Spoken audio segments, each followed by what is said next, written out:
Start with the Pledge of Allegiance. I pledge allegiance to the flag of the United States of America and to the republic for which it stands, one nation, under God, indivisible, with liberty and justice for all. Thank you.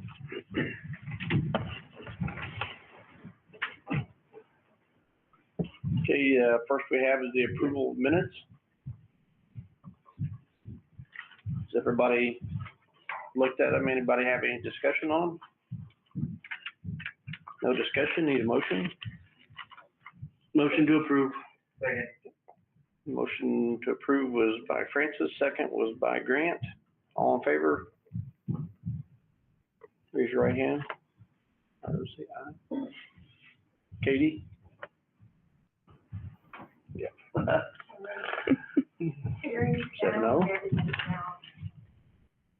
Okay. We're not used to doing board meetings like this. We've been doing roll call forever, but everyone's here tonight, so. The approval of the expenditures and financial report. Ms. Chavis and thanks. Go ahead, Kendra. Actually, it's Rachel. Oh, Rachel. The prepaid claims for January were numbered 10111 through 10156, totaling $176,153.27. Current claims numbered 10157 through 10223, totaling $270,138.45. The direct deposit bus contractors pay for January, totaling $234,184.74. The grand total of January claims totaling $724,177.35. Anybody having discussion on this? Need a motion to accept the expenditures and financial report? Sharon? Need a second? Katie? Okay, all in favor, say aye. Raise your right hand. 7-0.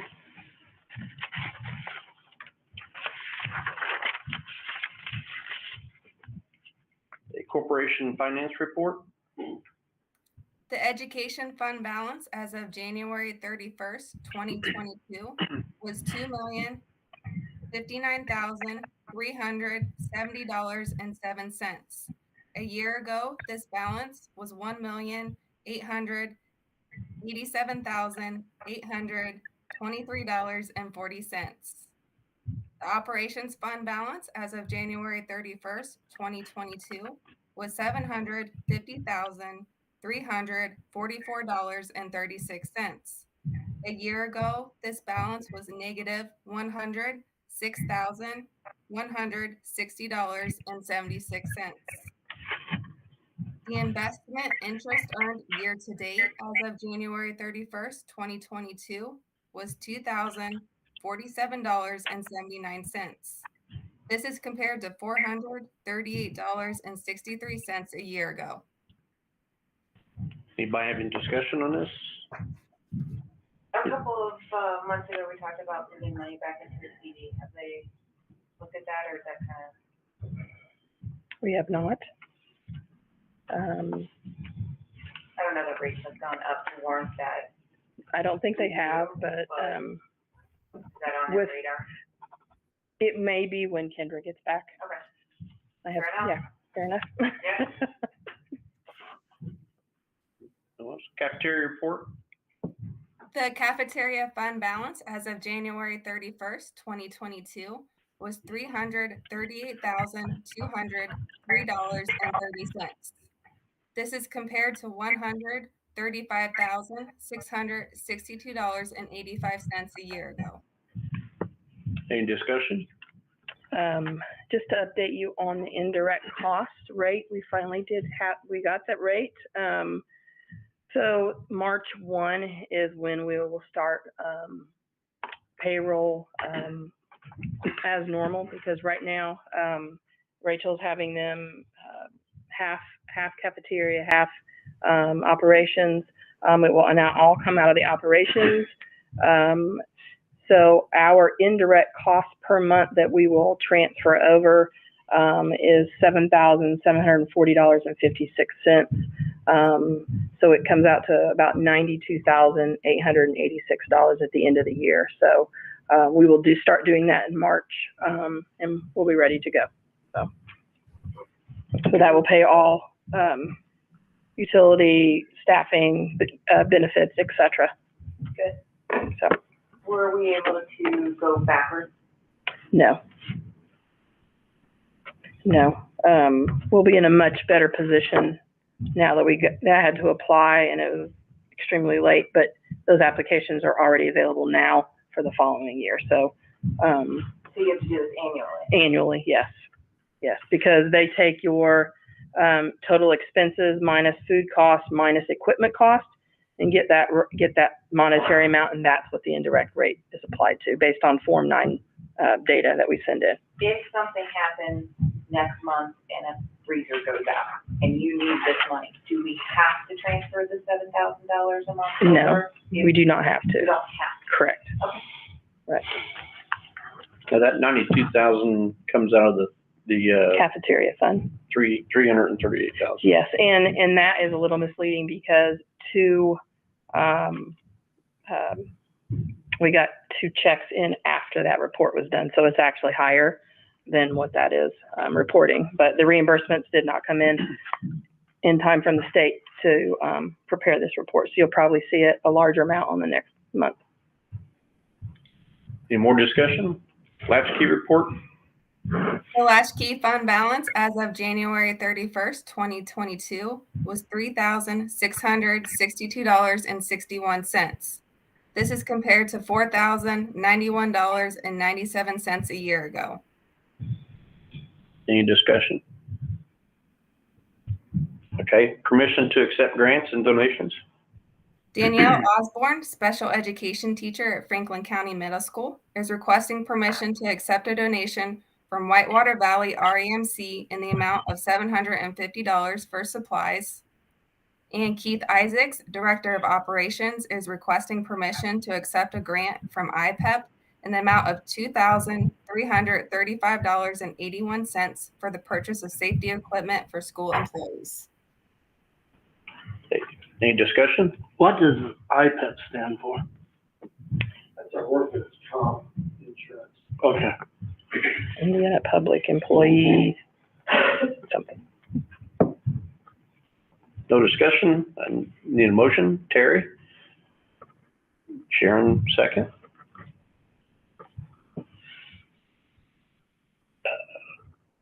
All in favor? All in favor? Raise your right hand. Got a brain fart. 7-0. Celebrations? Before I start with celebrations, 3 baby girls have made their way into central office family. So Courtney's had a baby girl, Kendra had a baby girl, and Brittany had a baby girl. So all are home, all are safe. But we have 3 babies within the last month. So yes, we're about pulling our hair out around here, but that's okay. Celebrations. I've invited Mrs. Royce and Mr. Bundy to update you. I don't know, it was probably 4 years ago, we had a summer program and we sent some students to the Career Center during the summer as middle school students, and now they're high school students. I think she wants to talk about some of their accomplishments and how successful this program was as we move forward. So the community usually has a lot of questions about what do they do at the middle school in regard to careers and talking with students about that. So going to our mission statement, which is building a strong community of college and career ready students at the middle school, we take pride in doing that. These are just a few of the ways we do that when we allow our students to try to plan ahead for graduation and career path. Naviance career lessons, career day presentations, Miami University visit, which is an event that the Franklin County Community Foundation funds, Whitewater Career Center visits, video clips of programs at the Whitewater Career Center are emailed to students. And then we also have a couple of high school credit courses, Introduction to Agriculture and College and Career Readiness, that our students can take. And we have recently partnered with WRBI to hold a reality store, which has been paused the last school year. It's been paused this year. It was supposed to be in the fall. I'm not sure about spring, but that is on our agenda to do. The reality store gives students a chance to pick a career that they're interested in. They learn what their salary would be. They're given a checkbook, and then they have to make house or rent payments, car payments, food, insurance, all those expenses to see if they can survive on the career that they have chosen, or just a taste of reality. So we're looking forward to that. Back in the summer of 2018, the Whitewater Career held a career exploration camp for 8th grade students who had just finished 8th grade. It was the week after school was out, and they were offered the opportunity to go half a day for 1 week to the Career Center, and they could explore the 8 career areas listed.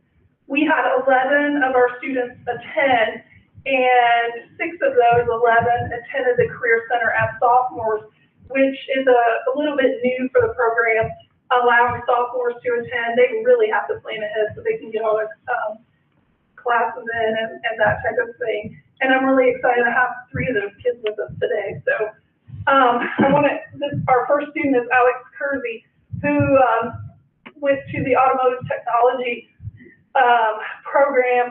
I kind of listed some potential career salaries and things that I got off the Career Center's website. I wanted to kind of fill you in on Alex. He's currently co-oping at Naughty Construction in Batesville. He has earned his certificate in maintenance and light repair already. And when I talked to him, he plans to work and continue to work on his dirty cars at home on the side. And Alex has earned 21 college credits while a student at the Career Center. Those credits he started earning as a sophomore. Our next student, Trevor, you want to come on up, bud? I'm excited about Trevor. I'm gonna let I told these guys I didn't have to talk, but you didn't have to take one. So Trevor was in the welding technology program. He's currently co-oping it with Miser, half a day, right?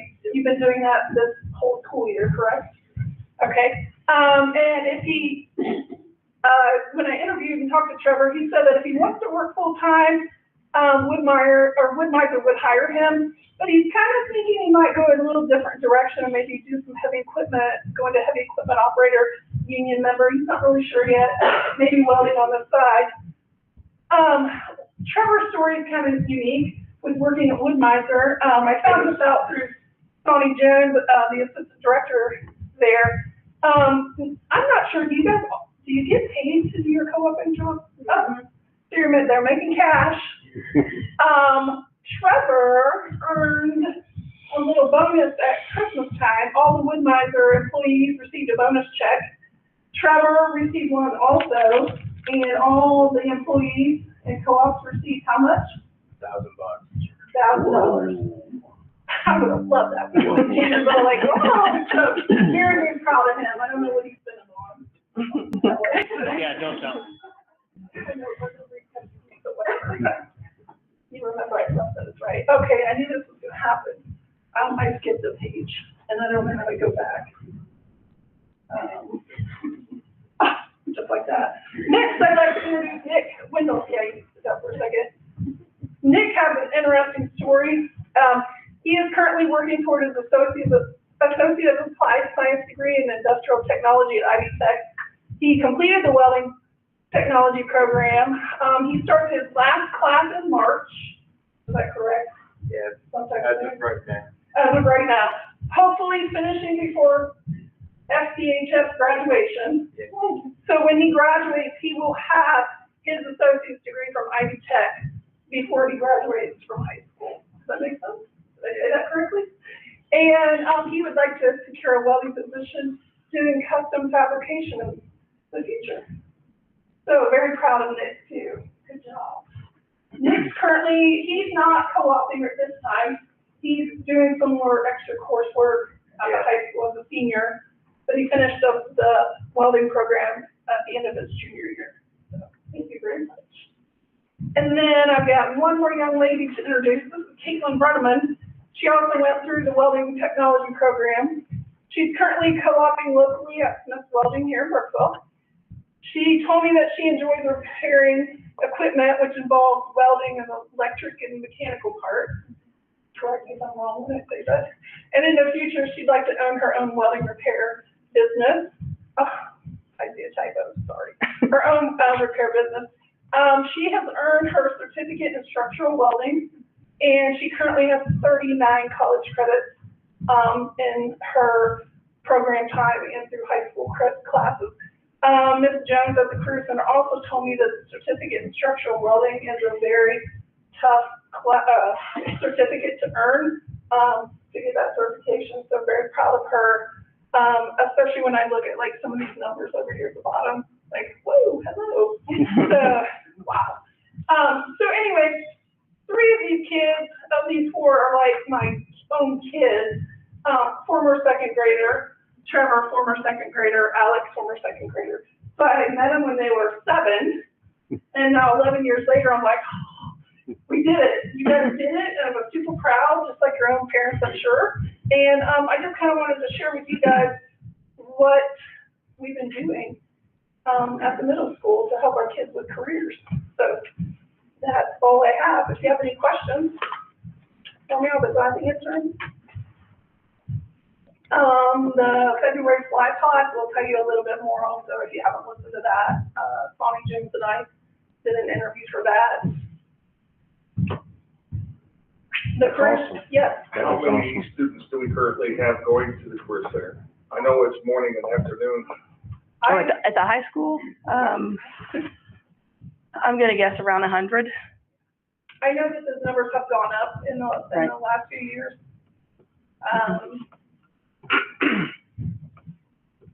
Fantastic. And we are taking our 8th graders, we're supposed to go the week before last, and we have some snow issues, I think, weather issues, so we're supposed to go next week, 2 days. We take half one day, half the other. And then the Career Center hasn't been able to have their career camp for the last few summers. Won't be able to have one this summer, but in the meantime, Ms. Jones and I and some other folks have talked about funding for that and how to do that, talking with local community foundations, and they're hoping and shooting for summer of 2023, hopefully, so that I can show you more kids, show off a few more. So congratulations, guys. I'm so excited for all of you.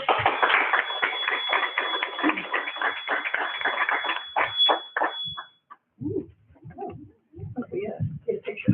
Okay. Thank you. And you? Over by the logo there. Caitlin, you're in front.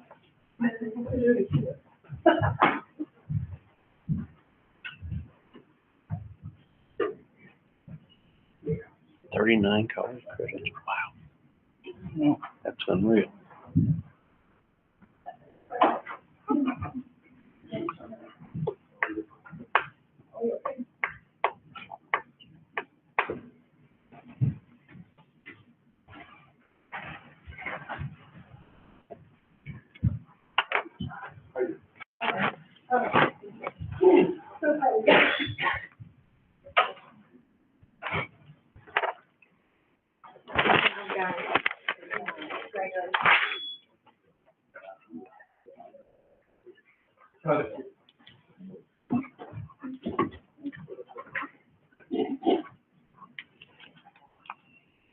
In January came and went very quickly. When we got back to school, we had a board meeting immediately, and Keith and I didn't have our act together because of all the babies we were having around here.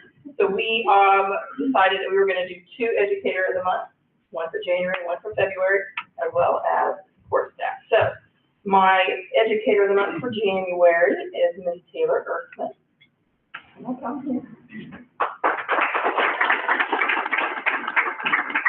Taylor has been teaching for 1 full year, if you can imagine that. She actually went to Manchester University and got her degree in biology and chemistry and decided that she wanted to come back to the high school and teach. So we grabbed her right when she graduated last year and put her on an emergency permit, and you taught part-time science for us.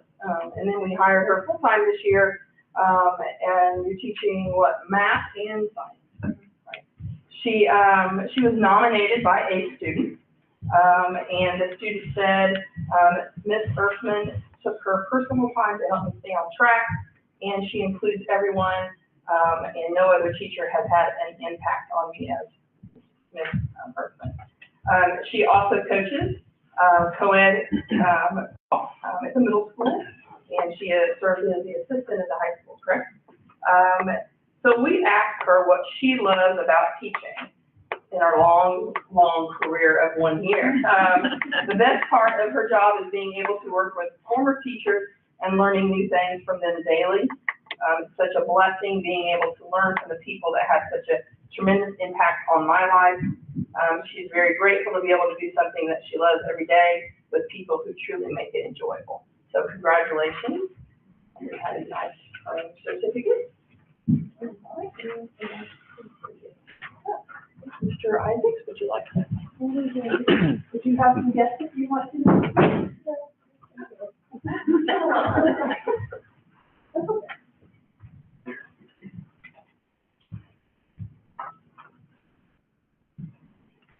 Great.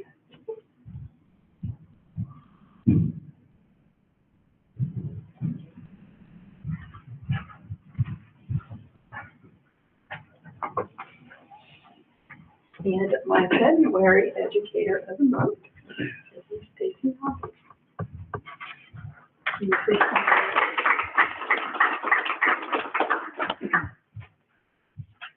I met Mrs. Nobby when she taught elementary at Laurel. And one day I called her up and said, hey, I have a perfect opportunity for you.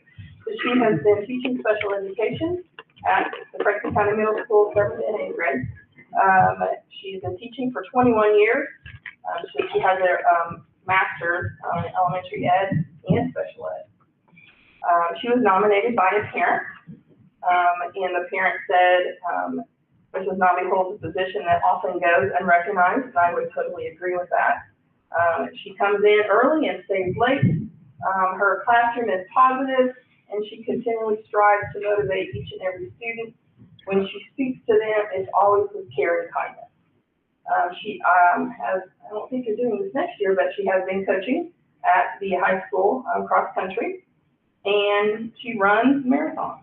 So she's training. Are you training for me right now? Fine, Kate. Okay. Fine, Kate. All right. So of course we asked her what she loves about her job, and she loves her students, and she loves that each of her classes becomes like a family, and is it a safe place to learn and make mistakes. So congratulations to our February educator. Thank you. And I'd like to say a couple words about Coach Nobby here. And it's very heartfelt because my son had a rough time and she helped him through it personally. She was his teacher at Laurel, and the bond that they formed really helped him out. And each one of her kids she forms a bond with, and she would set individual goals for each kid in cross country for the next year and follow up. And the first year she coached, I said, she sounds nicer yelling at people than I do when I'm talking nicely. But the next year she finally stepped it up, and she became a really good coach because she cares about each and every one of the kids. I hate to see her stop coaching, but I also understand why, because she has some kids that she needs to take care of her own. So I applaud you. Thank you. My husband's here, so yeah. Hi, husband. It's also, He goes by Snook, it's Brian. yeah, it's also known as the cook also. Yes, but, you know, he tolerates, you know, all the, you know, going in early, late, and all the cross country, and, you know, hey, did you know we're having a cookout at the house, or did you know they're coming over, and, you know, just, everybody's like, what are you making those caramels for? Well, I gotta make them from students, because they expect them every year, so, you know, there's so many times when I'm making treats or something, and it's not for home, it's for, and they just. Hopefully you grab your one. Yeah, so he puts up with all of that, it's all right.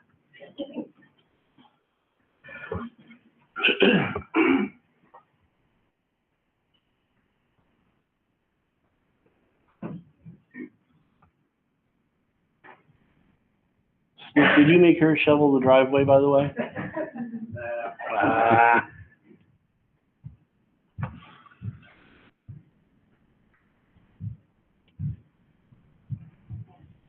Yeah, I get the tractor out for that.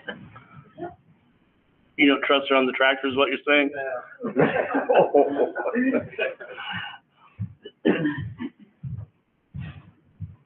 Okay, support staff of the month. I'm doing January because I actually had COVID. That's why I treated it. That's my excuse. January for staff of the month, support staff is Gwen Dentovich. I've been working on that all day. Dimkovich. Or that. She's our health coordinator and nurse supervisor at Franklin County Middle School, and is also over all our nurses. And she has been selected as January support staff of the month. She's in her 9th year at Franklin County Community School District, and she attended Indiana University. Gwen was nominated with the honor by several colleagues. When asked why Gwen should be considered for this recognition, the college responded, Gwen is very clearly committed to providing a healthy environment for the students. She is also often demonstrating her strong skills in conflict resolution as a school nurse at a time of a national pandemic. She goes above and beyond to effectively follow the procedures for COVID to make sure everyone is safe. Her work should not be overlooked as she does so much for the school and the students. From providing a therapy dog, keeping track of all the COVID policies, all the close contacts, all the positives, she is highly appreciated by all of us. When asked what Gwen enjoys during her free time, she responded, between being a school nurse, raising cows, chickens, cats, and Miley, what is free time? When asked what she enjoys most about her job, she responded, first, the people I work with and helping students and staff have a better day. And second, bringing Miley to school with me every day and seeing faces light up when they see her. There are so many reasons why I love my job, with the exception of COVID. Amen. Gwen, you want to come up?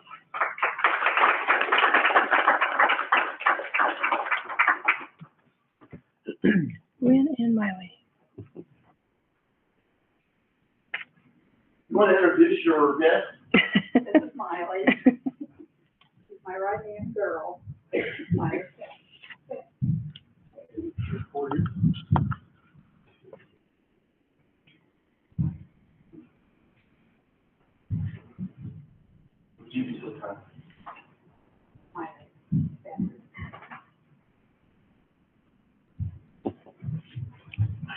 For a treat. Never sit up front, Shannon.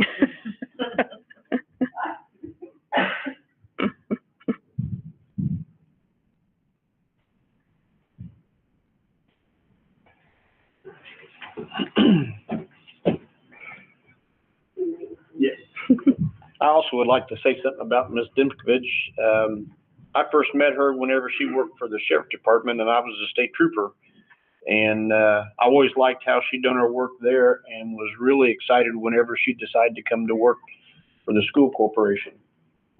She'd done a great job there and she's doing a great job here. Thank you. Very lucky to have her. Yep. February support staff of the month is Mrs. Amber Dunham, kindergarten aide at Laurel Elementary. Ms. Amber Dunham is in her 2nd year of working at the Franklin County Community School District. She also was nominated by several colleagues. When asked why Mrs. Dunham should be considered for this recognition, they responded, Amber is full of positivity. She is asked to do so many jobs beyond the position she was hired to do, but she never complains. She is flexible and does every duty under the sun, including substitute, latchkey, and Friday school. It's clear that she loves the children she works with. When not at school, Amber enjoys spending time with her kids and husband. And when asked what she loves about her job, I love when I see the smile on a child's face after helping them achieve their goals. Amber Dunham.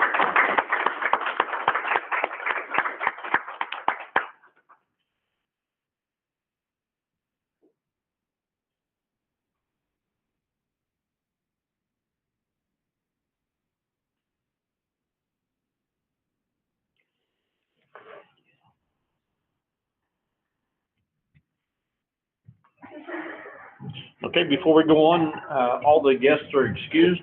Unless you want to stay for the rest of the meeting, you're free to go.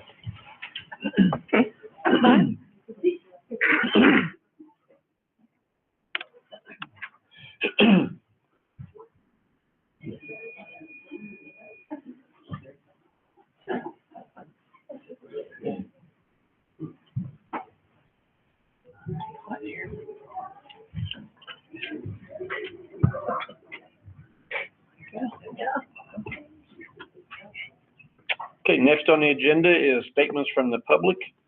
In order to address the board, individuals must sign in prior to the start of the meeting. Individuals that have signed in are given up to 3 minutes to speak. A maximum of 5 individuals may address the board regarding the same topic, issue, or concerns. Individuals are asked to avoid repetition and should not be permitted to use names of individual employees or students. First one is Linda Hall. I have an open letter for the community, but the community just left, so I'll just stand here. So my name is Linda Hall, and I'm with the Parent Review Committee. So I have an open letter to the community. It is with a heavy heart that I need to inform you that we have found critical race theory within the school system here in Franklin County. The 2 sources are as follows. First source, after reviewing all of the history textbooks in the high school, middle school, and elementary school, we found critical race theory in a high school textbook for an American history class. The book is entitled Out of Many, A History of the American People. If you think that the concept of critical race theory is new and will fade, you are wrong. This textbook has been used for the past 10 years in our high school, and there is no plan to replace it that we know about. Therefore, your children, both in the past and in the future, will be indoctrinated with critical race theory. The second source was a November workshop with critical race theory, was attended by administrators and counselors, but not teachers. It was a free workshop presented by the Community Mental Health. Their slide presentation used was obtained through a Freedom of Information Act request. All other slides, number 23 through 27, contain critical race theory. The slide analysis was conducted by the Heritage Foundation, Heritage Action for America, a national organization. I have examples of these slides if you would like to see them. Now let's address the book. It was our intention to work with the school administrator and school board to have this textbook with critical race theory removed. We are sad to say that these attempts failed, and we are now taking our concerns to you, the public. The timetable is as follows. On September 22nd, 2021, we met with the school superintendent to address our concerns. Without reading the given critical race theory example, she dismissed our issue. We met with the teacher on October 7th, 2021, and he confirmed that the students have assigned readings from the textbook. On November 20, we took our issue to the president of the school board, who responded that she did not see any critical race theory, but wrote, I do agree there are several titles of sections that should be worded better. The textbook is filled with critical race theory. I would like to give you 3 examples. The first example is on page 120, and I'm quoting, white skin privilege. But all the white colonists of 18th century North America share the privileged status of their skin color, unquote. The second example is from page 119, quote, the price of this prosperity and freedom, however, was the oppression and exploitation of millions of Africans and African Americans. Freedom for white men based on slavery of African Americans is the most important contradiction of American history, unquote. Third example, page 121, and I'm quoting, racism set up a wall of contempt between colonists and African Americans, unquote. Critical race theory views America as corrupt, as a society that needs to be deconstructed, torn down, and then rebuilt. It pits whiteness and blackness against each other. It encourages division rather than unity. It has an ideological agenda rather than speaking truth. Our nation is the greatest nation in the history of the world, and we are not done yet. We need to stand up for harmony and not hate. Our fight against critical race theory is happening right here in the Franklin County Community School District. We are asking that the textbook Out of Many, A History of the American People be removed from the curriculum of our children. Parents, do you want your children to be taught critical race theory, that they are the oppressors? You can follow us on our Facebook site, Franklin County, Indiana Parent Review Committee.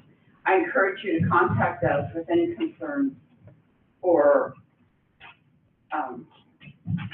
experiences with critical race theory that you may have had in our school district, and to join our Parent Review Committee. Thank you. Okay, the next speaker is Larry Wee. Same topic, but, that works. First, I'd like to thank Linda for all the work that she's done. You know, she's really brought this issue to you multiple times. And I know you care, because if you didn't, you wouldn't be in the position you're in. So I can only surmise that you really don't quite understand what critical race theory really is. There's never going to be a course taught in Franklin County that says critical race theory. It's not coursework. It's a political ideology. It's a political movement, and it's a very dangerous political movement. I liken it to a cancerous cell. If you find cancer early, it's pretty easy to cure. But if you let it go, eventually it overtakes the entire body. And if you look at the typical subject that critical race theory is going to make its way into, it's going to make its way into social studies. And Linda just read some examples of that. Another place it can easily come into is English literature. It's probably pretty hard to bring CRT into math and science, although there's probably some ways it can be in there. So the point is, again, I know you care, but I think you're not recognizing that critical race theory has already started to work its way into the curriculum. And eliminating this one book is one really simple, easy way to kill that cancer cell right now at the front end before it goes. And then further, because this is a very big political movement, and the pressure is always going to be there. It's going to be on the publishers, from the people you buy the books from. So in addition to eliminating this one, I really, really think a great addition to the whole education process here in Franklin County would be establish a parent review board among students, among parents, hopefully parents who have kids currently in school, because of course I'm an old guy, my kids are gone. But I'd be happy to serve on one, because it's a lot to cover, when you're reviewing new books. When my youngest son was about to graduate high school, I worked so much with the math department helping him through. The school actually asked me to review the math text. I was happy to do it. It was a great deal of work. But I really think bringing parents back in a little bit more into the selection of the curriculum use would be a net positive. I think it'd make your job easier, because you'd be getting more support from the parents, because they'd be more involved. So anyway, so again, I think the request to eliminate this one text with some very identifiable harmful ideas in it, it's been harming kids for 10 years. Time to get rid of it. It's cancer cell. Okay, thank you. Right, thank you. Is the book they're referring to an advanced placement course Correct. text? Yes. I have a comment. Mhm. So on, I absolutely respect that you don't want CRT taught in the schools. I would agree with that as well. But for this particular instance, I guess, from my perspective on the board, it's a little frustrating because, we've had several people email, we've had people come to the board meeting, and they'll ask, are we teaching CRT? And we said, no, we don't teach our CRT. It's not part of our curriculum. Right. And I respect the legwork that Ms. Hall did to go through all those textbooks. You asked for copies of the textbooks. We gave you every book you wanted. Right. We gave you access to the principals. We gave you access to the teachers. We didn't stop or stand in your way at all. But everyone confirmed, said, we're not teaching CRT in our schools. It's not part of that curriculum. But you are. But, I had well, that book in there, it's being taught. but when you- Those are CRT principles. When the- So you are, you don't realize you are. Well, and You here's are. the other thing is, I got the copy of the book when you'd given to me. You got it too. Yep. And I read through all of these sections that you had identified as CRT. I didn't interpret them as CRT myself. And I reached out to you, Mrs. Hall, and said, yeah, obviously there could be things that could be worded better, but when you take those sentences in the context of the entire section, I didn't interpret it as CRT, and I asked to meet with you so that I could understand your perspective on why you believed it's CRT, and you told me no, not once, but twice, that you would not meet with me so I could understand your perspective. So when you have teachers telling you they're not teaching CRT, you have the principals confirming they're not teaching it, the superintendent has confirmed that it's not part of our curriculum. I didn't interpret it as CRT, but then when I asked to meet, I'm told no twice, but then you continue going out and telling, to meet with the whole board. and then you continue telling the public that we're teaching CRT, and that's where it becomes Well, frustrating. we wanted to meet with the entire board, is what we wanted.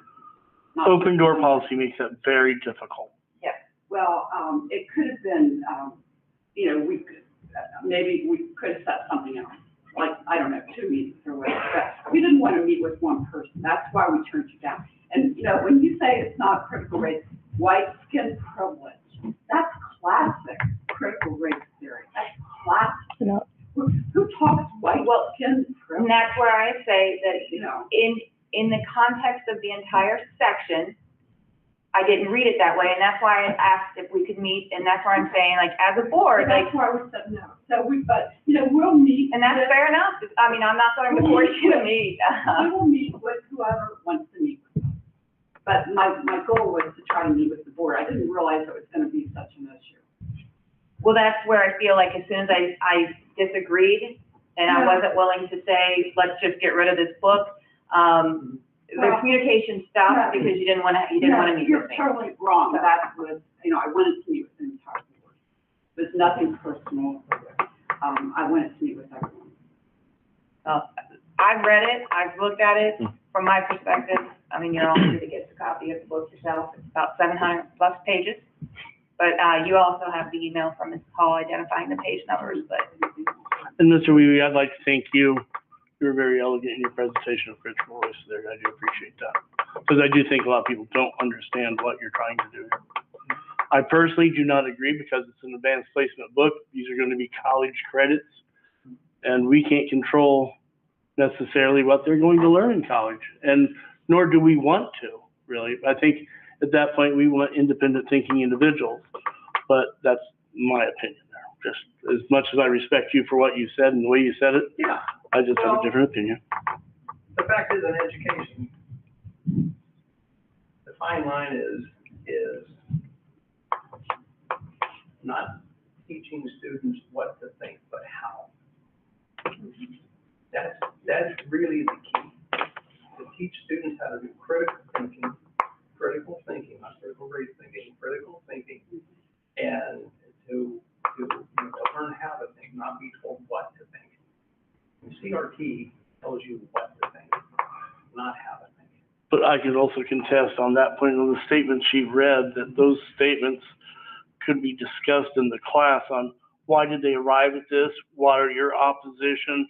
What viewpoints do you have, because it is an advanced Sure, but placement it's not, class? but the examples that she read don't present that.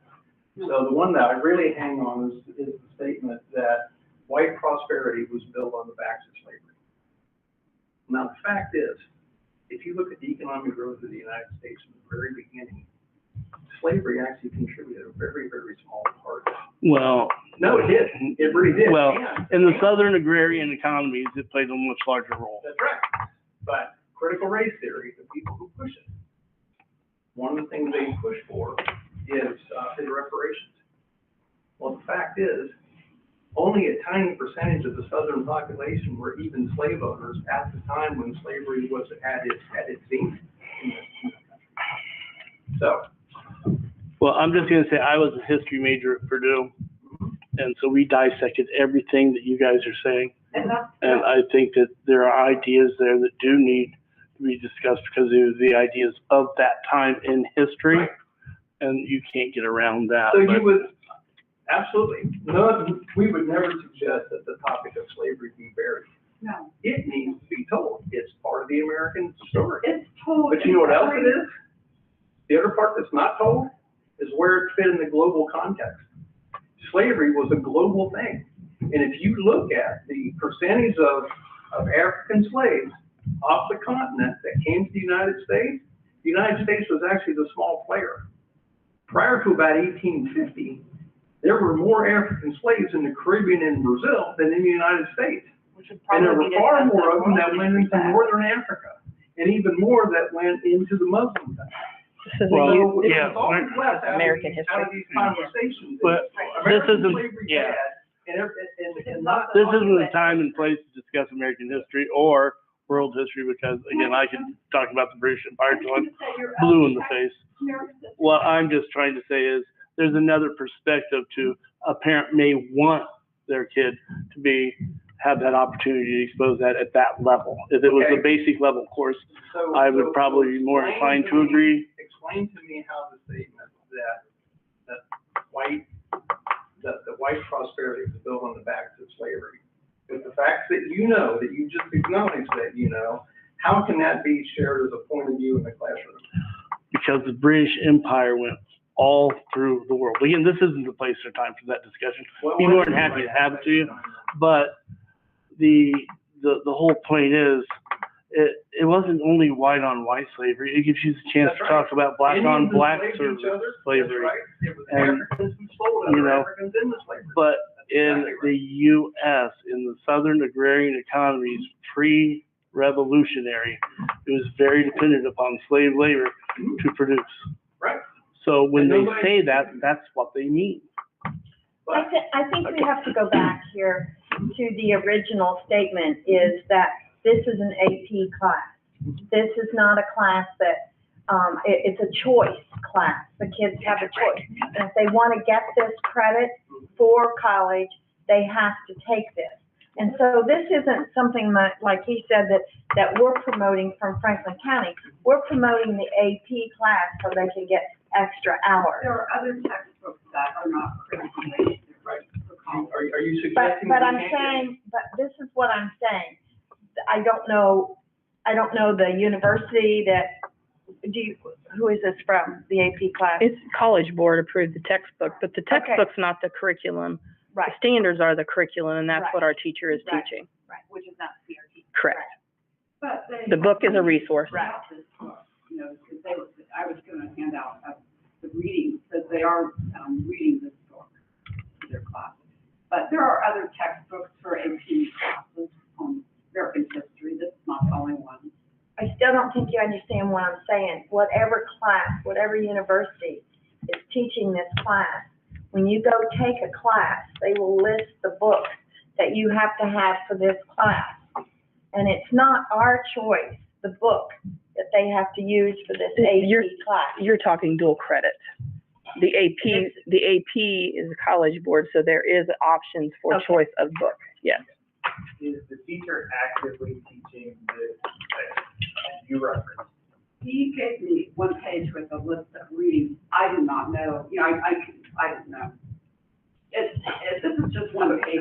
He's got numerous pages throughout If the whole it's book. not being taught, how is it an issue? Please. If you don't even know if it's being taught, how is it an issue? The students have this text.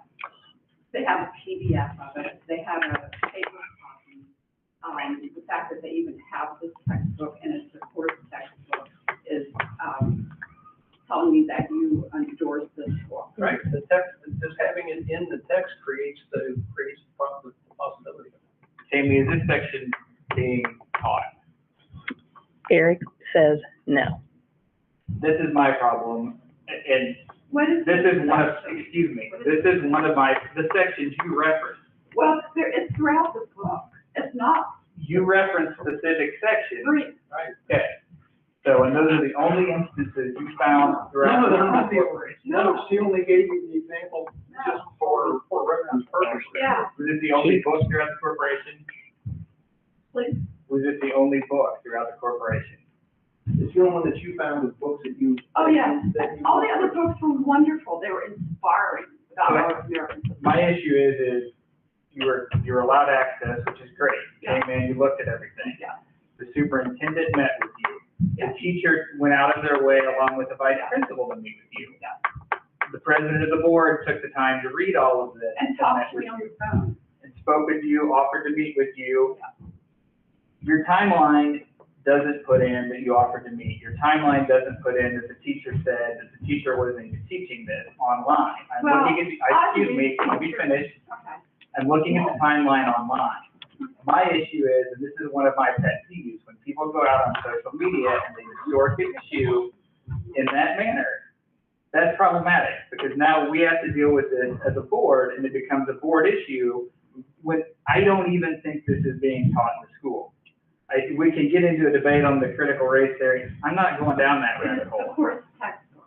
My frustration is every book in the library. And we have to pull every paragraph of it. It is on syllabus.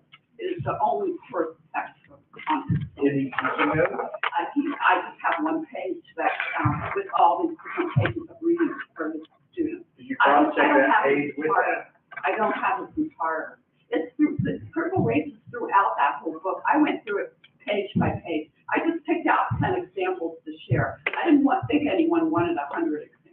But if that's what we want, I can go back and get 100. But the issue is right now, I don't see how this is being taught. I don't know how we can respond at this level to every issue as a board.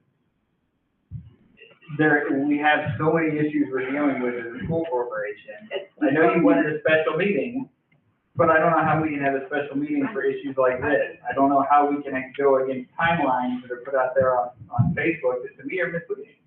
They did not. Number one, we're not putting anything out on social media. I'm not. Well, They do. I mean, I you believe created it's an all- event and invited people to come here and set that, and told people we are teaching CRT in our school. You just said you don't know if it's being taught. You said it's in the book. Well, it's in the book. This is your first textbook. He has assignments, throughout the whole book. It would be like, he has it.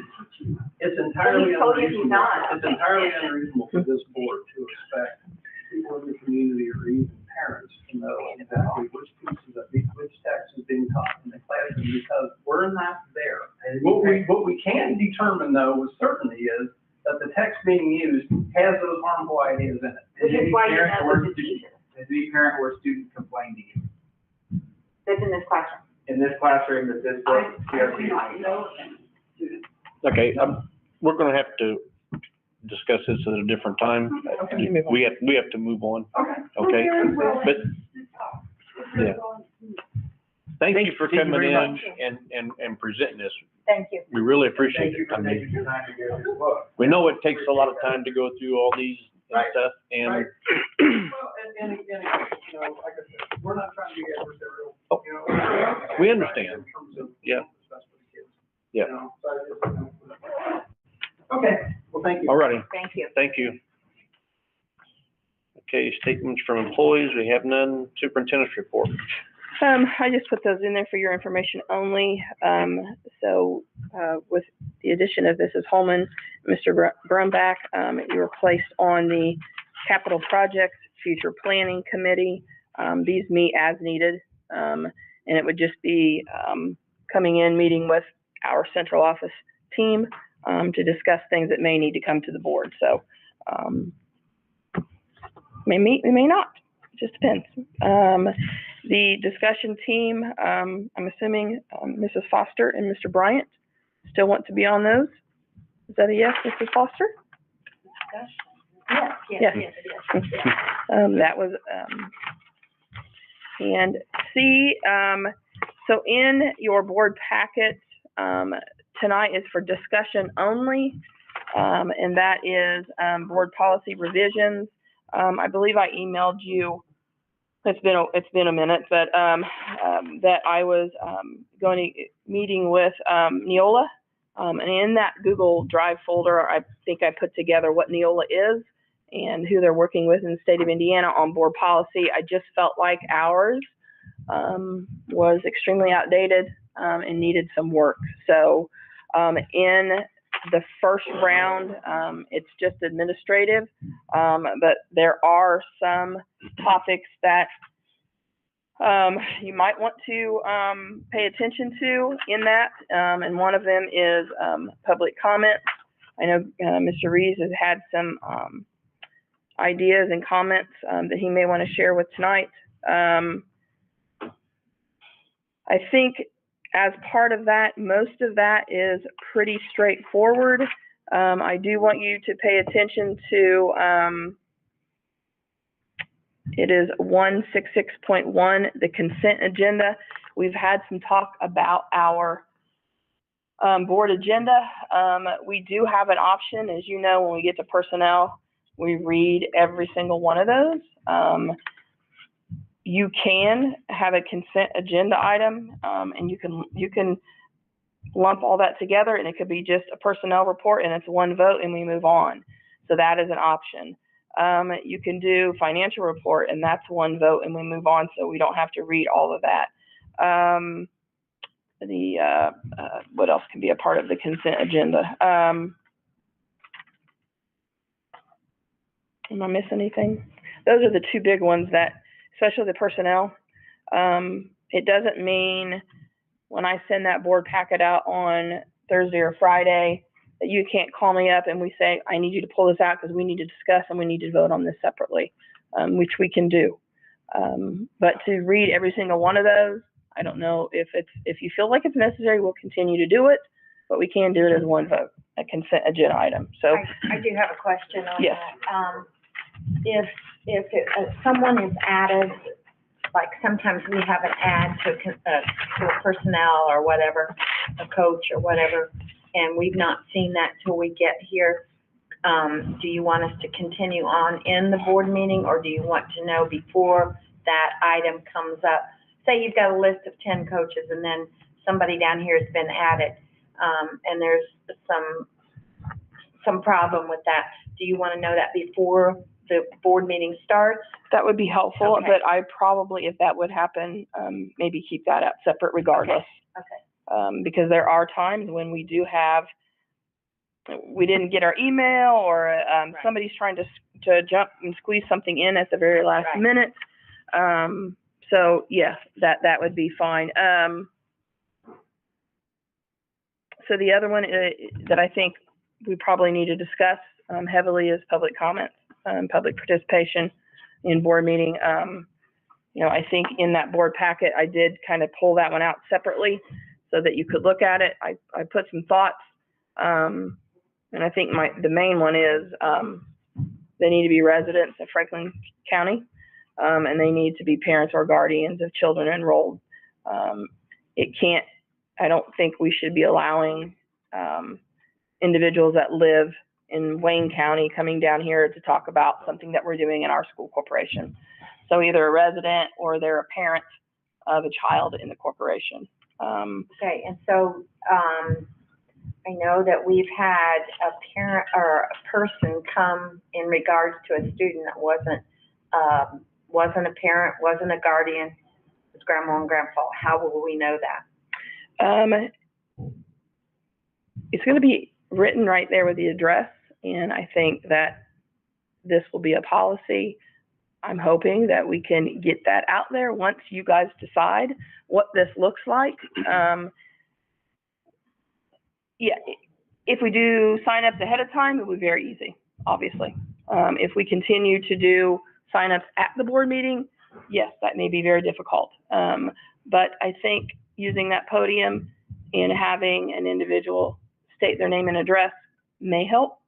And the relationship to the student. Yes. But that's Without one using option. Names, I'm sorry? if we're not allowed to use names, how are they going to have the relationship with the student? They wouldn't be able to do that.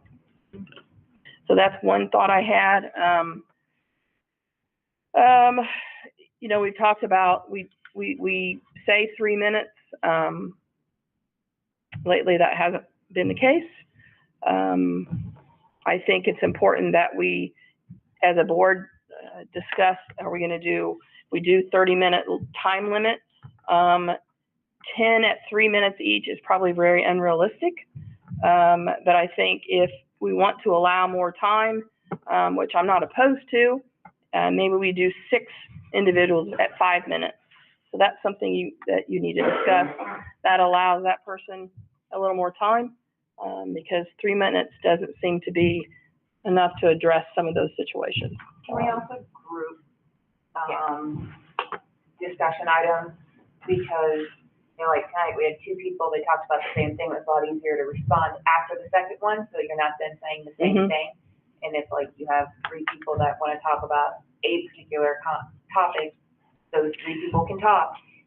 And then put them together, so we're not talking about this and switching gears and talking about something else. I think that was switching gears about something else. I think that was the math night when we had. Right, jumping back and forth. You know, the other Right, thought. jumping back and forth and makes it very difficult. Well, if they label it when we sign in, They then do. we can They do. adjust, we can adjust the order in which they. I mean, the other thought is they have to address a topic that's on the agenda. I mean, that is something that you as a board could discuss. Maybe, I mean, that is not on our agenda and we keep going back to it over and over and over.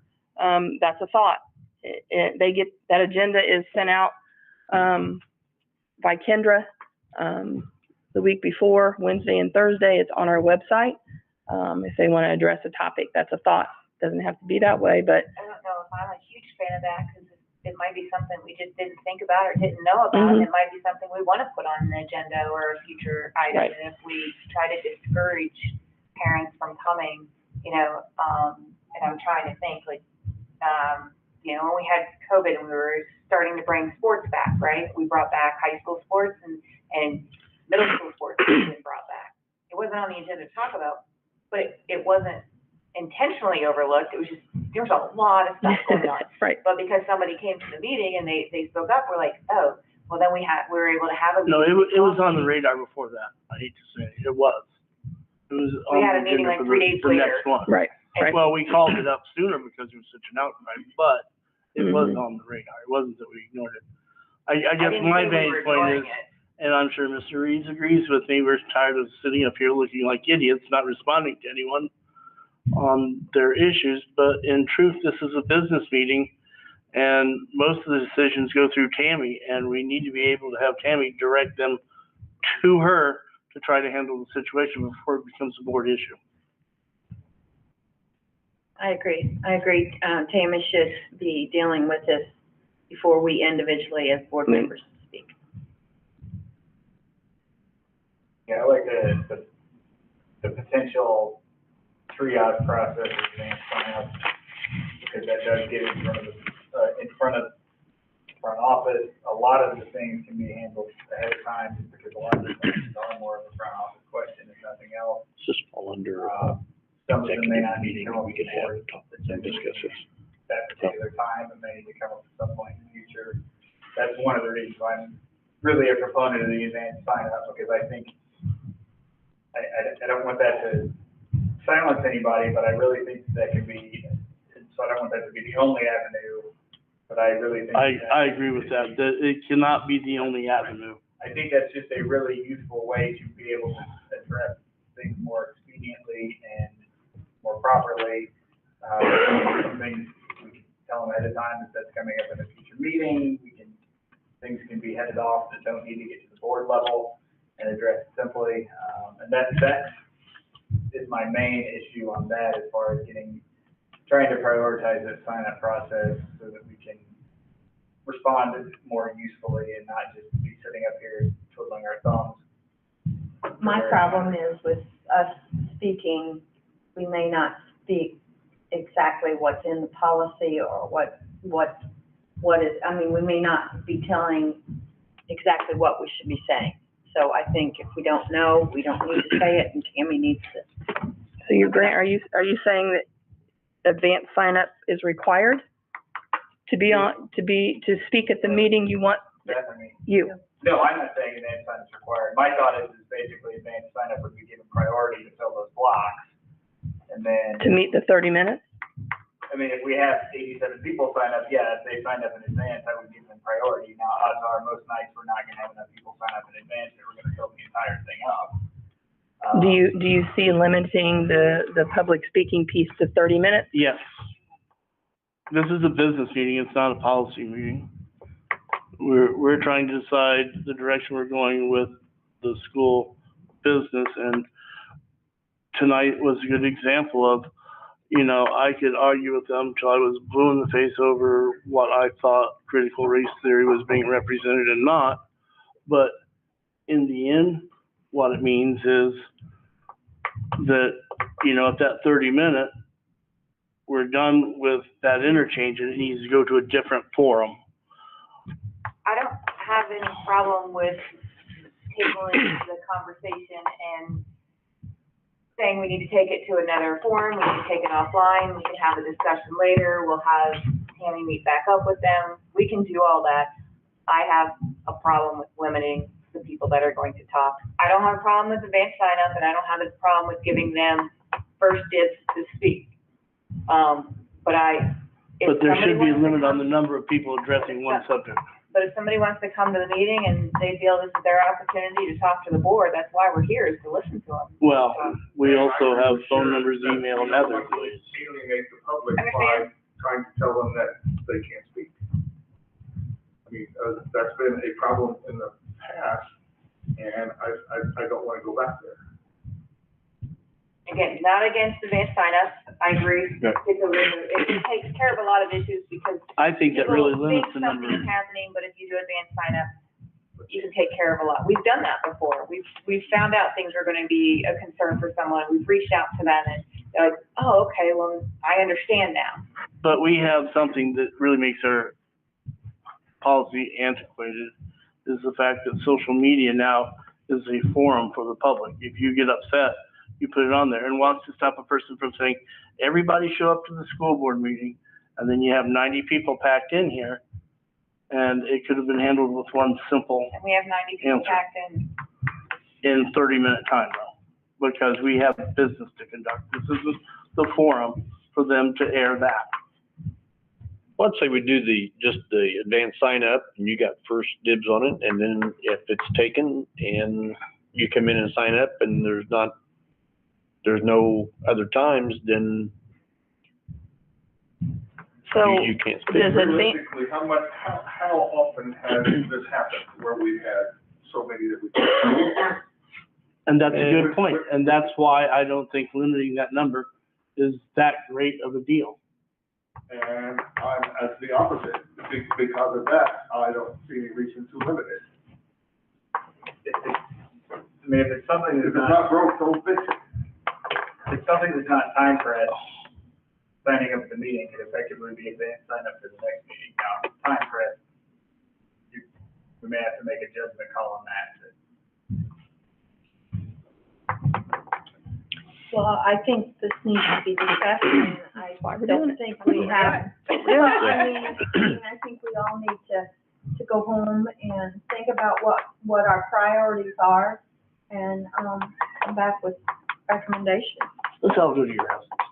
I will admit I have not looked at the rest of Tammy's suggestions as much as I would like because we're distracted by other issues that we are time crunched on. Is that okay with the board? I mean, would you be okay with Addressing putting it something another together time. next So you're month? tabling it? well, we were gonna vote on it tonight anyway. Okay. In your board packet, in that board folder, there are several policies that you need to be looking at. So that's just the first chunk labeled 1,000. So a lot of it is Indiana code, a lot of it is very administrative, but part of that is the public comment piece that I knew we have got to hash out. What do you want it to look like? Well, But we currently already have in there that it's a maximum of 5 individuals addressing it on the same topic. same topic, correct? So, you know, if we wanted to look at doing something like that in saying, okay, we're going to enforce the same topic rule. We have 15 people here talking about the same thing. We say, we'll take the first 5. And if you want to yield your time to somebody else, you know, maybe we can make that a little bit more clear. But I'm very hesitant on telling people that they can't come to a meeting and have an opportunity to speak. You know, we meet one day out of the month, and if it makes it an extra longer meeting, I know most people don't like that. How many avenues do they have to solve their problem before they get to the boardroom now? I'm sorry, say that again. How many avenues are there to solve a problem before you get to the boardroom. If a parent calls you with an upset comment, what is your action? I'm not disagreeing with you on that. No, I'm just asking, what is your action? I usually call, Ms. Davis. You tell them, She handles it. exactly. And that's not gonna In our change. board policy, it tells you, speak to the teacher, speak to the administrator, speak to the superintendents. So if you do your job, there shouldn't be 80 people in this boardroom. The problem is, it's not happening that way. We're saying, come onto the boardroom and speak, and this isn't the forum for that. It's just not. Many are going, many are going to say, when is the forum? This was a perfect example of everything that Grant had said in your suggestions way back when I first came on. And we're all saying that they can have 5 people that can speak. I know when we run our church business meetings and we run by Robert's rules of, the order, and it's that there's old business, there's new business. And if it's not on the new business, we don't discuss it. If they want to suggest it for the next meeting, we put it so that it's on the next meeting. I'm not saying do that here, but I really. But that is a good idea. I did feel very sorry for Linda Hill, right? Hall. Hall. In some respects, because she really was holding it together, and I felt like she was trying to be polite and such, but she did not follow those rules. And if we were going to say someone can speak, we can have 5 people on one topic, we haven't said how many times they can speak. And so it went on. It went on, and it went on, and it went on. And normally, in Robert's rules, for an order of a meeting, it's you may speak 3 times on that topic and you're done, and you can't, submit another question. And I think it just opens us up. I'm not saying to squelch the public. We need to know how they feel, because they're the ones that have put us here well, not me, sorry, but they're the ones that have put us here to begin with, and they need to know that they can trust us with what they're thinking. And I haven't seen the book that she's talking about, so I can't say that. I think she's done research, but I think she left some holes in her pocket. And so she didn't have the correct answers for everything. And I trust you entirely with telling me what was in it. And you're absolutely right. When it's a college board book, they don't have an option. And she didn't get that portion of information. She did not understand that. Dual credit is going to be a selection of books, and that's where we're stuck. If it's going to be AP, again, but she didn't understand that. So we need to educate the public as to what's going on. Sorry. And when it becomes a debate instead of a statement, after a couple of back and forth, it's time to say, okay. It has become a debate, and now we need to move on. Exactly. Which we could have done a lot. Well, I was gonna do that, but I wanted to, Grant has some pretty good ideas, and I thought it was important for Sharon to state her view on it. But in the future, yes, that's something I think we need to do, like Harry said, you go back and forth 3 times, that's it. Then we gotta move on. That wasn't right. It wasn't right, because Sharon is worried on, not necessarily worried, but you know what I'm saying. How am I addressing it? What's going to be presented to the public now? Did I say it in the right way? It's a little, has to be common sense on reading the public. That wasn't right, the way that she said that I went to this person, and I went to this person. Well, That was on defense immediately. and to Katie's point, we run our meetings according to Robert's rules, and it does state that. Just what you said It about. doesn't matter if we use that, but we've got to have something where we're going to say 5 people get to speak, you get to speak this many times, and that's it. And again, we need to change our policy if that's the case, because our policy is that way. Correct. But, That's what we're talking about doing, but the big key is this, is if there are 80 people showing up to the board meeting, we need to have a special session for a board meeting to address those people to where we can allow for that time and we can still get our jobs done. And I am a big fan of that if there's a controversial topic, because otherwise it will become, borrow a metaphor from earlier, then it will become a cancer and will suck in every meeting. Because I've seen an entire county get derailed for about 6 months because there was not a special meeting and the people came back every meeting. Well, and that's, I guess, where we can maybe enforce the 5 individuals for any particular topic. If you have 80 people showing up, chances are all 80 people are gonna talk about the same topic, so you're only listening to 5 of the 80. Yeah. And hopefully it's the nice ones. The other 75 are there for moral support. Okay, Your notes are you, Katie? before the next meeting, just review that and come with your recommendations, and we'll hash out the recommendations and make a decision. My last comment is, does it literally say Robert's Rules of Order? Yeah.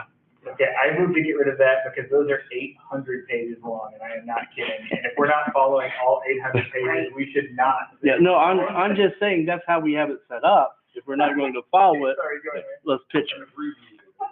And I've had several conversations with Terry.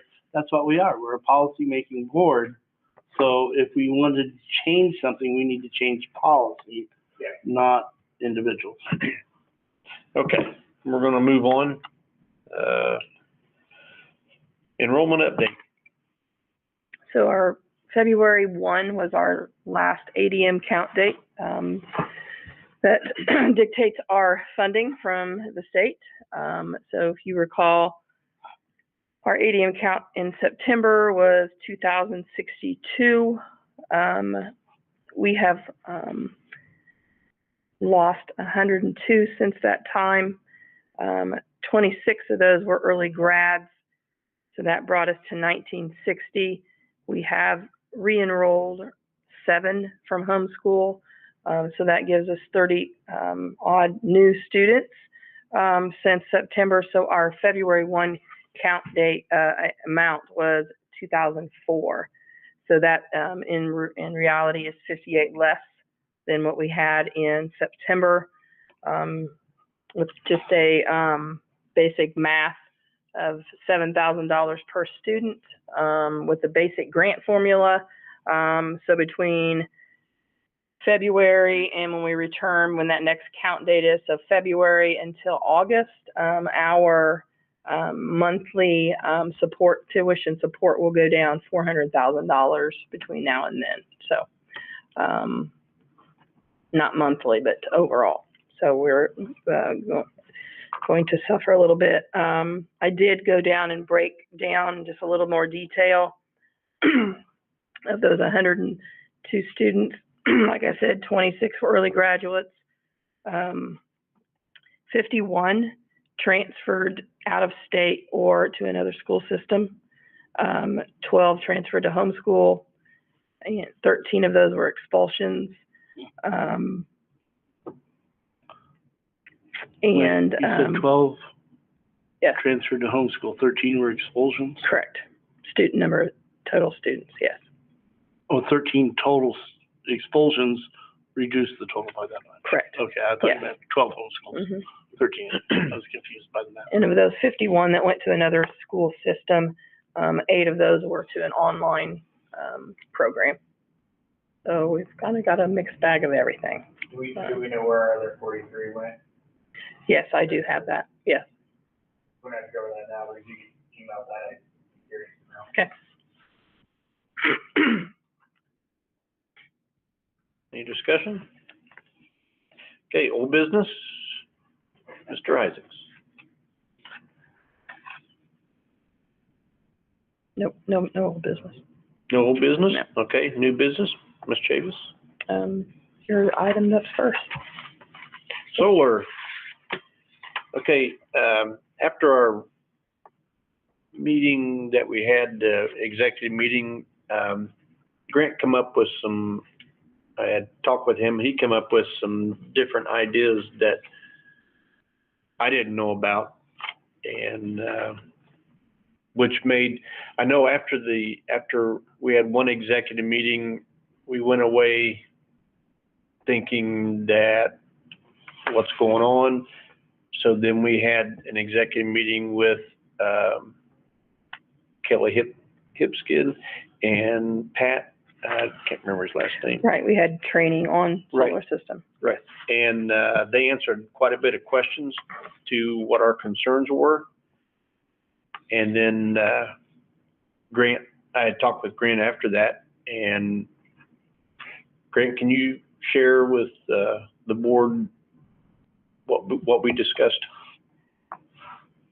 Yeah, so the issue comes, well, one of the issues comes down to how do we break this out, given that it's a long-term contract and we're dealing with 5 different schools here. One possibility, because they were uncertain about some of the elementary schools from logistics point of view. And there is some discomfort projecting 25 to 30 years into the future, what our elementary layout may look like at that point.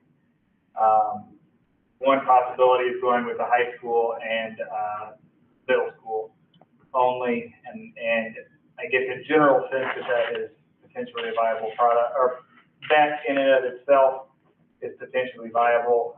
They didn't commit to that, but they said that those buildings, based on the layout for them, were probably the 2 most attractive anyway, given the distance they could be from the potential solar field, and that they're more modern buildings that are going to be easier to hook up to the electrical systems anyway.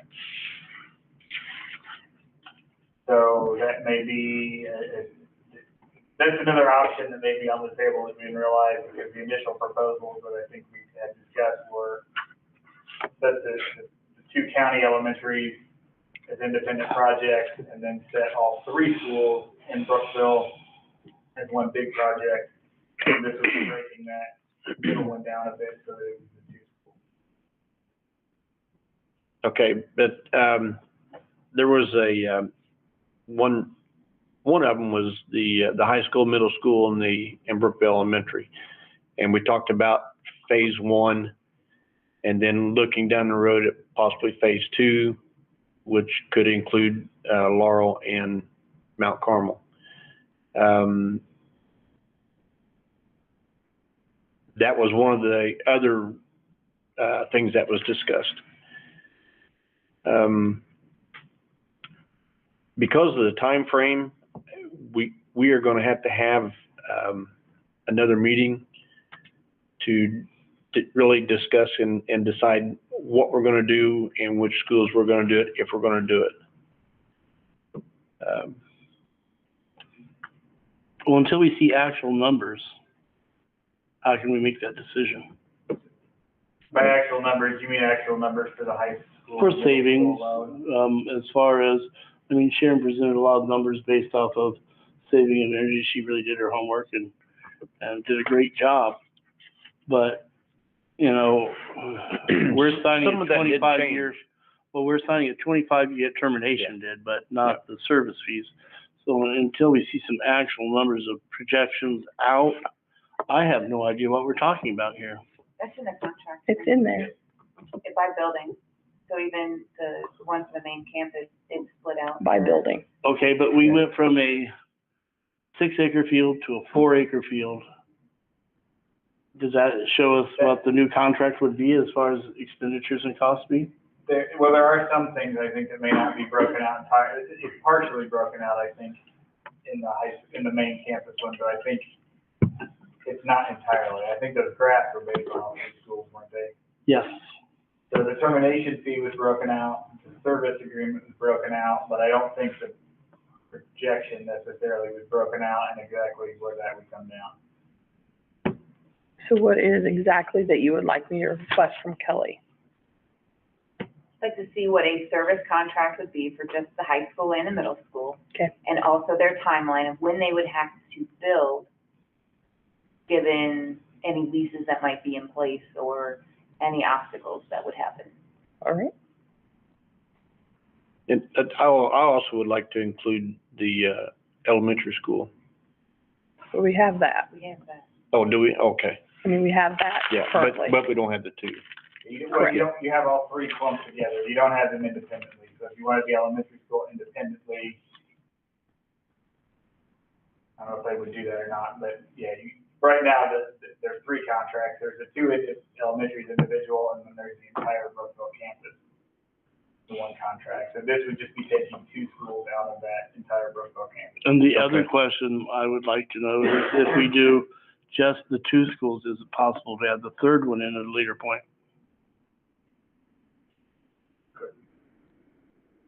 That would be phase 2 down the road. Guess it all depends on net metering. I was just Yeah. gonna say, it would depend on what they change with the legislation. So, because we have the, contract with the 3 The 3, schools, right, and then Laurel, Mount Carmel. right. So you're asking, does it change? Does it look different if we just do 2 schools? Yes.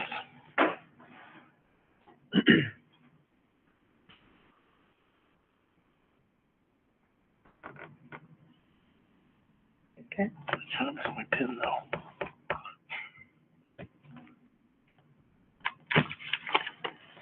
So as soon as she gets that back, then we'll set an executive meeting or, We'll probably just have a special meeting. special meeting. board meeting. I mean, special board meeting, yes. Yeah, Special meeting. Yep. May I ask, when I was on the phone earlier to hear the meeting, it was very difficult to hear everything. So we can't talk about what happened I'm in sorry. executive session during a public meeting. What happened Yeah, in executive you're session not allowed is to not discuss anything in public. executive meeting. No. Oh, so I can't ask what I want before. That's right, yeah. Yeah. Got it. Okay, We'll talk afterwards. no more discussion on that. We'll move to the recommendations of mowing at Mount Carmel and Laurel. Yes, and also we've added Brookville campus to that. We are recommending White Oak Lawn Care for a minimum of 12 mows for Laurel, Mount Carmel, and Brookville campus.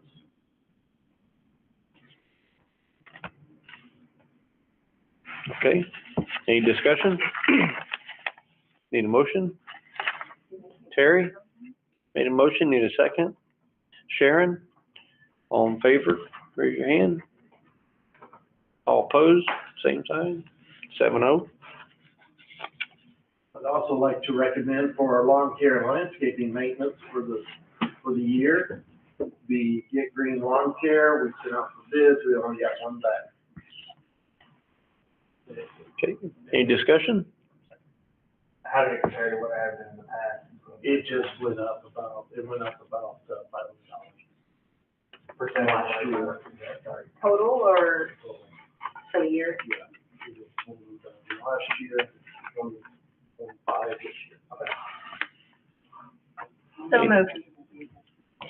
Need a second? So Francis, all in favor, raise your right hand. All opposed, same sign. 7-0. Okay, summer school courses. Yes, Dr. Riley, Central County High School is recommending the following courses for the 2022 summer school session. Algebra 1, geometry, algebra 2, English, PE 1, Plato, various Plato courses. We're going to have supervised agricultural experience, SAE, and advanced concert band. Any discussion? Need a motion? So move, Francis. Made a motion, Sharon, second. All in favor, raise your hand. All opposed, same sign. 7-0.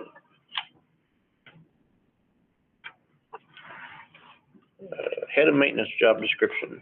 Yes, this is very similar to the job description we did earlier for the maintenance director. We have changed the name. I will be taking over more responsibility, as we go forward after Mr. Brown's, retirement. So we have changed the name mainly for that. And then depending who we get, we might need to come back and adjust it a little bit, depending who we get and what they can do. Okay. Any discussion? When we're discussing the refrigeration license, do we have anything in that job description, because I don't have it in front of me, about what level of certification and what continuing education they need to retain the job? No, it's basically just, HVAC, refrigerators. I don't have it broken down to the level. It depends on the type of refrigerant, on what they use, the level. Should we change that? I don't have it in front of me and I can't see it off my phone. Okay. I mean, you certainly don't need universal, but you need level 1 and 2. Level 1 and 2? Yes. Okay. I believe level 3 is mostly chillers, which we don't use. Could have a motion to amend. Let's add level 1 and level 2 in there, Keith. Got it down. So we'll amend that job description. Okay, Grant made the motion, Second. Francis seconded. All in favor, raise your hand. All opposed, same sign. 7-0. Personnel report, Mr. Isaacs. Okay, certified retirements. Kurt Kennedy, health PE teacher at Franklin County High School, has submitted his intent to retire at the end of the 2021-22 school year. Okay, any discussion? Guess we have to move to accept it. So moved. Beth, second. Terry, all in favor, raise your hand. All opposed, same sign. 7-0. Resignations, we have none. Recommendations, we have none. Classified retirements, have none.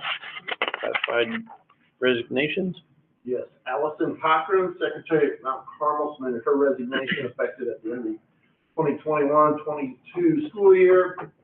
And then we also had Debbie Payne, bus aide, submitted her resignation effective February 9th, 2021. okay, any discussion? Can we boycott?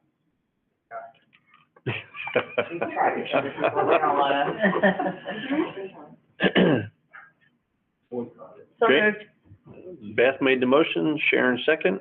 All in favor, raise your hand. All opposed, same sign. 7-0. Recommendations. Shannon New, principal at Laurel Elementary, is recommending Ruth Richardson for a custodial position.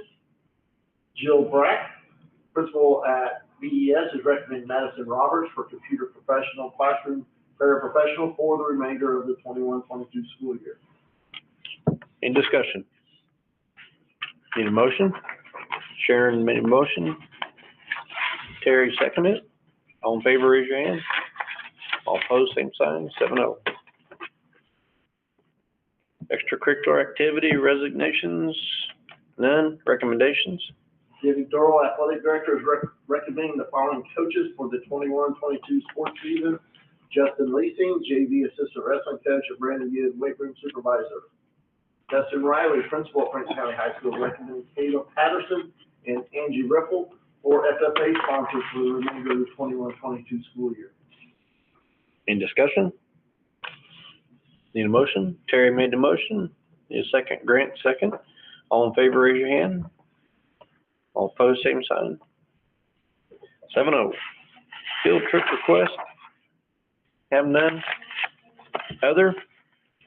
This is just a yearly request from the Laurel Little League, wanting to use the ball fields for their 2022 season that starts in April and goes to June. Any discussion? They have all the insurance and all that, right? Does their insurance policy cover if a child goes over the playground and gets hurt? I would imagine ours would cover something like that. Okay. Because in the past, we've had a problem with that. So is that a motion? So moved. Francis made the motion, Terry second. All in favor, raise your hand. All opposed, same sign. 7-0. There's legislative updates. Grant? I can't keep up and on with legislative updates because they're still pending, but trying to track as best we can and keep reaching out. So there are numerous things going through as far as school board policy and teaching policy and everything. Public speaking. What's the status of 134? House Bill 134. It's going to the Education Committee Wednesday, Senate Education Committee, for some revisions, and then I think it'll go back out. I would anticipate a vote soon. One thing we need to do is keep contacting them and tell them to oppose it. Okay, future agenda requests, we have none. Recognition Right, well- acknowledgements, we've already done that. They may have future agenda requests. I'm sorry. Nobody has any? Okay. It is 8:36. Hold on, I got one more Oh, thing. okay. I just want to congratulate Mr. Isaacs. He, completed 74 hours of instruction for the facilities director, certification from the Indiana Association of School Business Officials. Lots of time and lots of Zoom meetings, because typically you go in person, and that didn't happen for him. So I'm sorry that didn't happen for you, but, he has listened to Zooms for 74 hours. Wow. Yeah. Congratulations, Mr. Isaacs. Good job. So Okay. that's it. That adjourns this meeting. Our next meeting, regular school board meeting is 7 PM Monday, March 14th, 2022.